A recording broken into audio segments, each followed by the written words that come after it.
Swayam Prabha. Digital India. Educated India.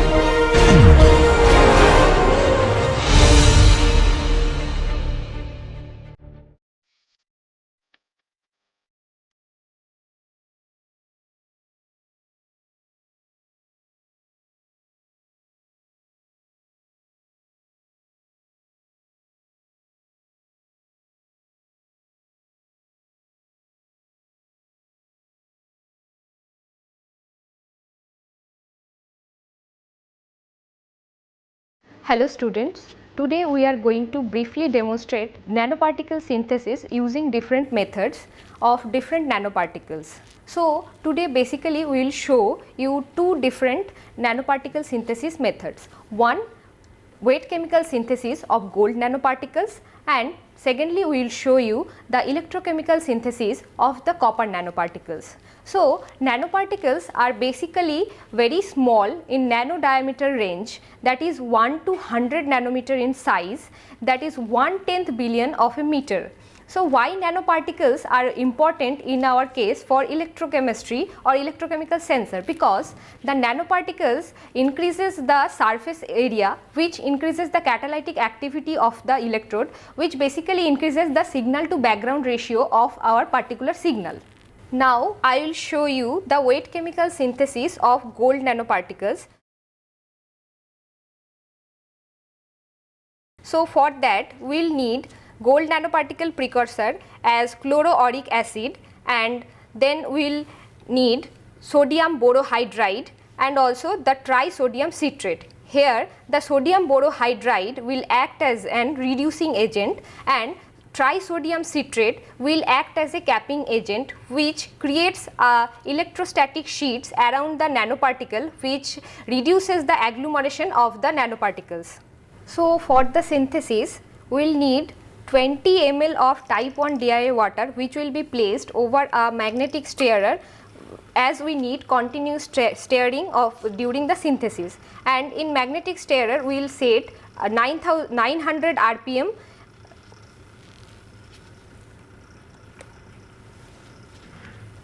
Now I will add 1 millimolar of 1 ml HAuCl4 solution in this stirring type 1 DI water.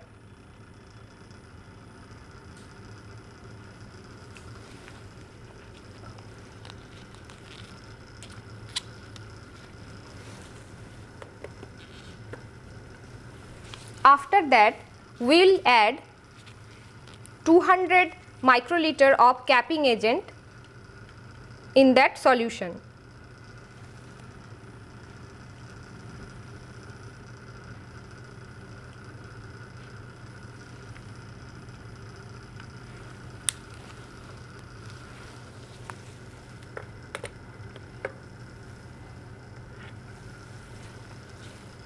We will wait for some time.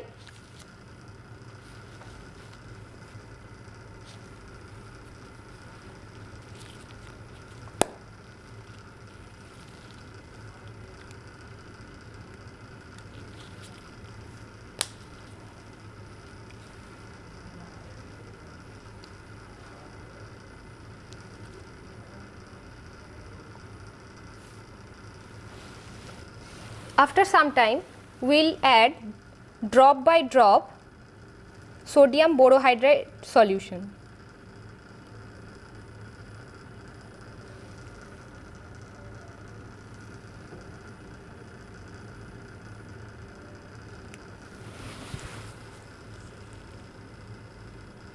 After adding, we can see the color changing.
From this color change, we can tell that the nanoparticles is formed. So now I will briefly tell you the theory behind this color change due to the nanoparticle formation. So when the gold nanoparticles in different size in solution phase interacts with the visible light and creates different color. So the oscillating electric field of the visible light when reacts with the gold nanoparticles electron charge, it creates a oscillation which resonates with the visible light energy, and this phenomenon is known as surface plasma resonance. So when the nanoparticles are very small in size, this color this surface plasma phenomenon creates a absorption of the light is blue green region and reflects the red light. When the nanoparticle size gradually increases, here we can see this is light red color and this converted to ruby red color and then it is wine red color. So when the nanoparticle size increases, it absorbs the light in a red region and reflects a blue region. So we can see pale blue to purple color, also wine red color we can see. Now we will see the addition of salt effect on that formed nanoparticles. So this is our red colored nanoparticle that is formed. So when we will add NaCl, it disrupt the electrostatic sheet around the nanoparticles and create aggregation. So in this I have added the NaCl and we can see here the aggregation of the gold nanoparticles, and here you can clearly see some large particle size. Hello students, now I will demonstrate you about the electrodeposition of copper.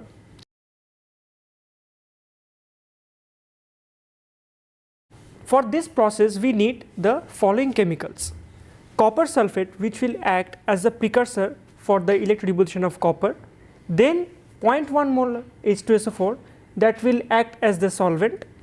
Now this particular copper sulfate we need to measure of about 10 millimolar concentration, and then like by calculating from the molecular weight given here 159.6, and then we will measure it in the measuring balance and we will mix it in 0.1 molar H2SO4 solvent.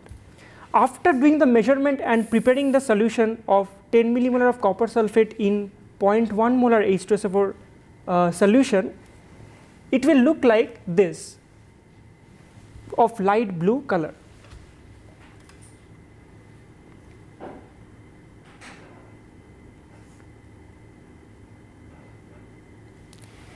And the solvent is here type 1 DI water.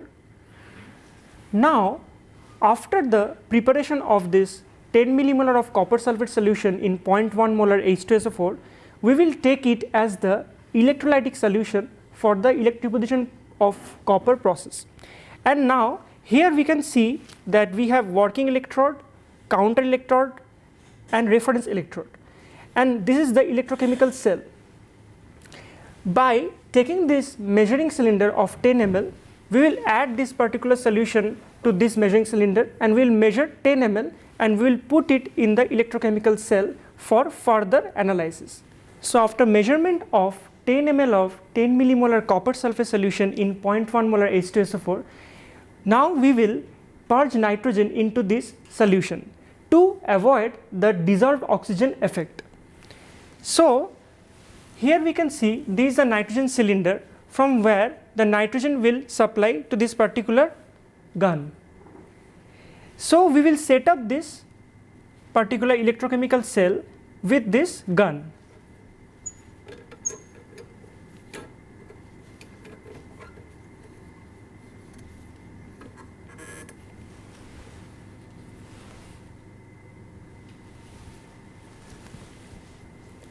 Now on opening the knob, the nitrogen bubbling will gradually start in the electrochemical cell, which we can observe clearly that the dissolved oxygen is going out of the solution and the nitrogen will be purged to the solution, and then we will cover this particular electrochemical cell with aluminum foil to ensure that there is no reaction with environmental oxygen.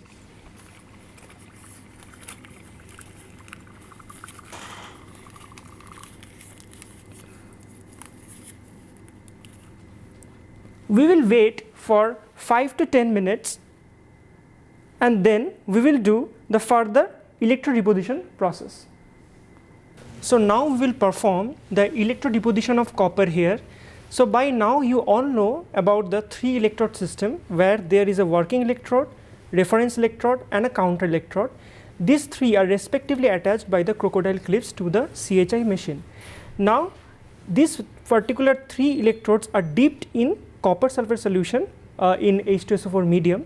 Now I will perform the chronoamperometric experiment and will show that how the copper gets reduced to copper from copper plus 2 to copper 0 in this working electrode region.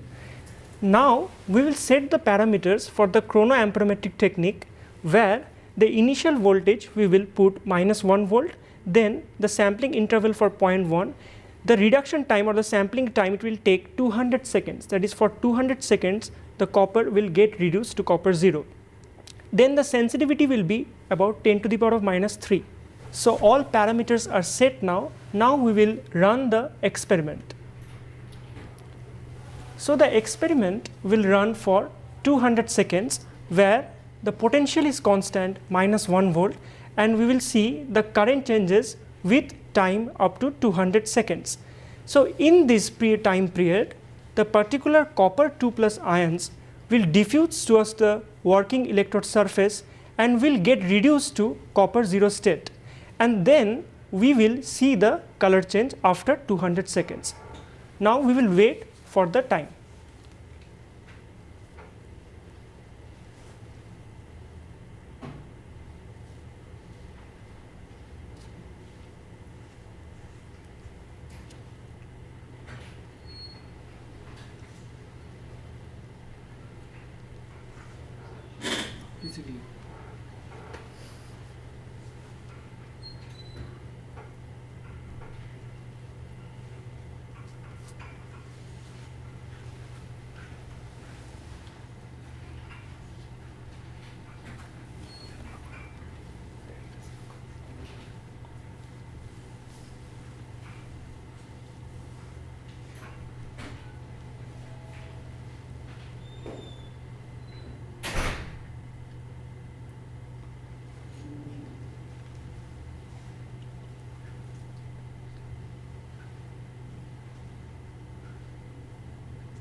Okay, so now this is the chronoamperogram obtained.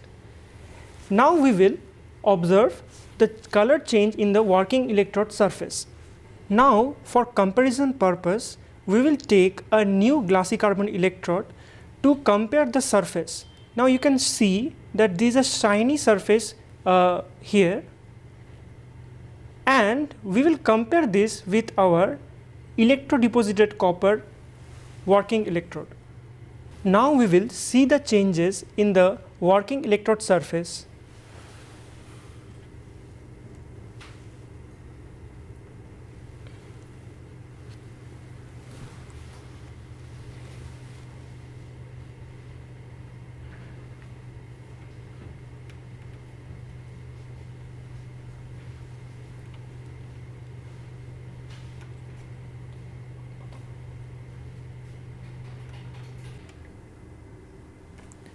Now we can see clearly the color change to reddish brown, that is the characteristic color of copper nanoparticles, which actually absorbs the visible region light of bluish range and then reflects the reddish range color.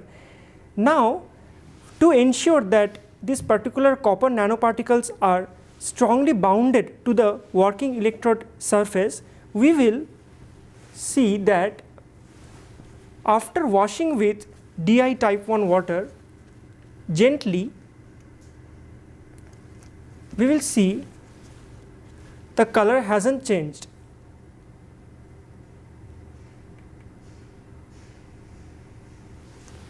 From this we can conclude that the electrodeposited copper, after reduction from copper 2 plus to copper 0 state, it's strongly bounded to the working electrode surface. So the electrodeposition of copper we have already shown. Similarly, we can prepare by wet chemical synthesis copper nanoparticles by using reducing agents like sodium borohydrate and stabilizers like glycerol, and then we can prepare the copper nanoparticles in powder form. Then for further analysis, we can dropcast those copper nanoparticles on the working electrode surface, and we can then apply for different sensing applications. Hello everyone, today I Jay Shukla will be talking to you about potentiostat. Now before I start, I will first demonstrate you a device which is PalmSense. It is a portable potentiostat that can be used for doing remote sensing at different locations and going to a locality where you can not have all the experimental setup, especially the ones which are quite heavy and quite bulky. Now let us first look into different aspects of this potentiostat. The first thing about this potentiostat is that it is portable, which implies that it has a battery. It does have a Bluetooth connection and our mobile apps can be connected to it. Now with this application we can do electrochemical experiments by putting in our analyte. Let's say if we are going into some village and trying to do some sensing for that village, then we can take the samples on real time, prepare them there itself, and using this device we can do the experiments. So let's see how it is being done. So in order to do an electrochemical experiment using this potentiostat, you can see it is right now not connected to any battery, it has its own battery. This particular module is a multiplexing module which allows us to do different electrode sensing consecutively. Now we have attached a drop sense electrode onto the adapter of this potentiostat, which is connected through a wire. Now I have put ferriferrocyanide solution 5 millimolar onto the solution, and I am ready to do the experiment.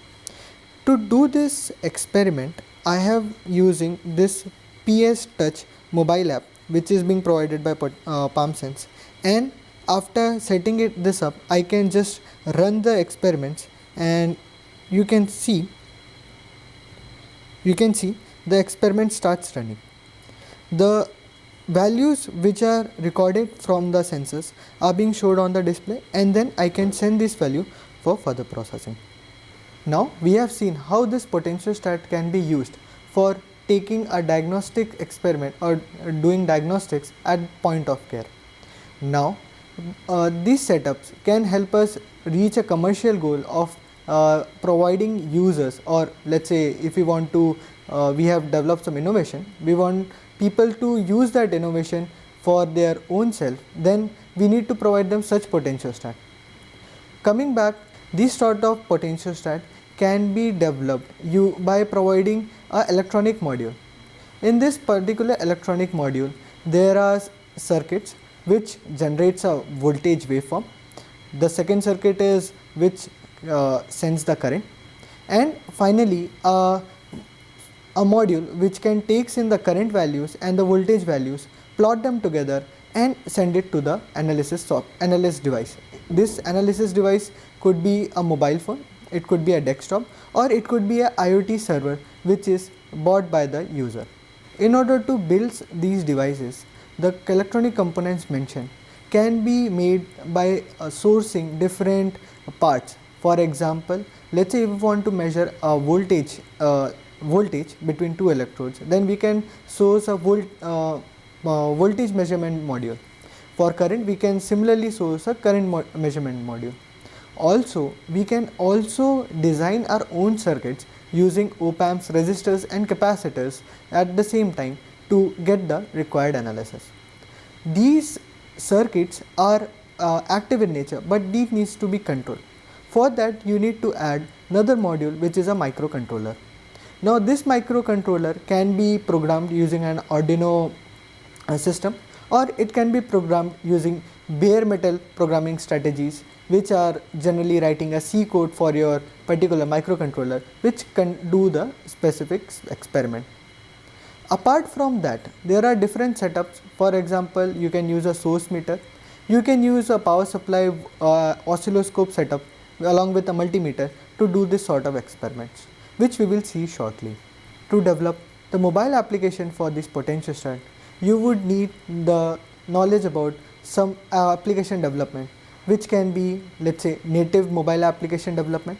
Let's say if we want to talk about Android and Swift for iOS, then it could also be done using some frameworks like Angular, Ionic or native scripts which are readily available. Flutter and Flutter using that is another option that you can use to build this device, build the software that can run on Android or iOS devices. One such device that is being developed inside our lab is called NBS Analyzer. Now we have the strategy which I have mentioned to you earlier, we have used that to build this device. First, let me show you the mobile app that we have developed for this one. This is the NBS Analyzer mobile app that we have developed. Now in order to develop this particular application, we have used a native Android Studio, and based on that we have created a Bluetooth connection, a graph element and a connection element that connects to our device. To build a potentiostat, one of the very important component is a op-amp. It has three terminals: non-inverting terminal, inverting terminal and Vout.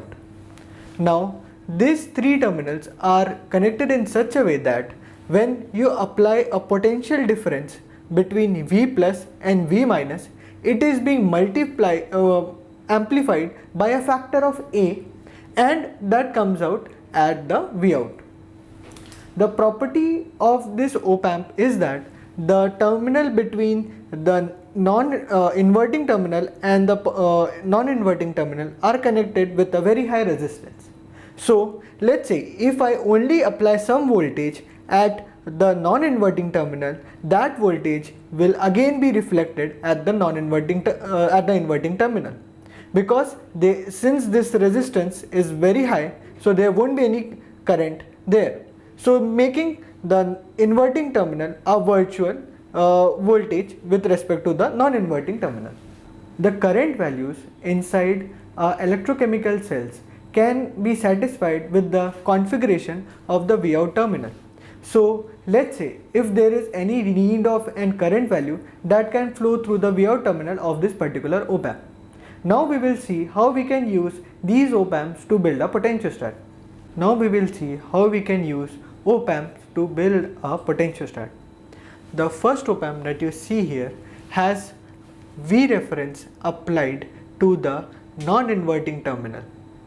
This voltage is then reflected at the inverting terminal of the op-amp, because as we discussed earlier, this acts a virtual potential for this because there is a very high resistance.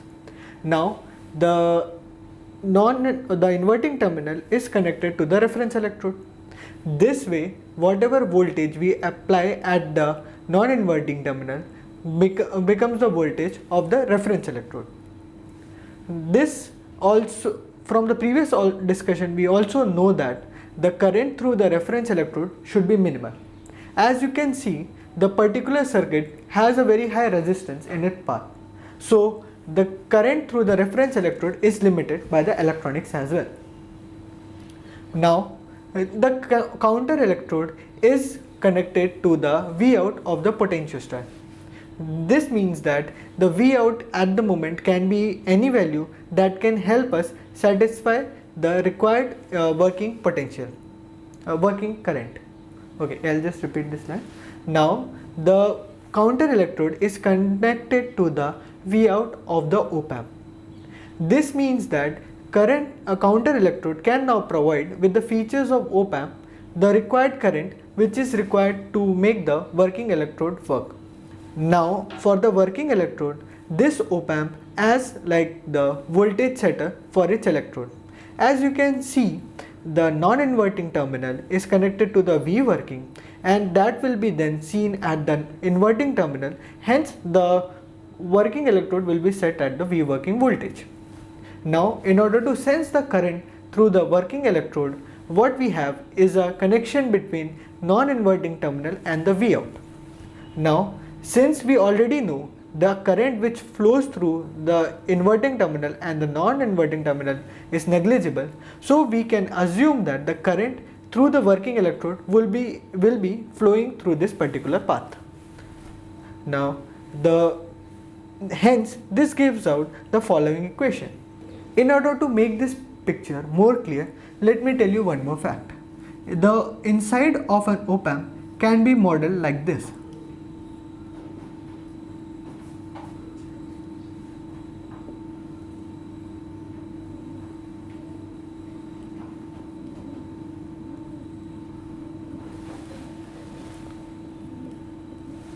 Which basically means that the output terminal of the op-amp is controlled is a voltage controlled voltage source and has a very small resistor connected to it. Now let's say there is any requirement of current which is needed to make the counter and the working electrode work, Vout can adjust itself to provide that particular current, because that will be the limiting case for the electrochemical setup. Then in this particular setup, we can see the current which is flowing through the working electrode then can go to Vout and then finally can be drained out.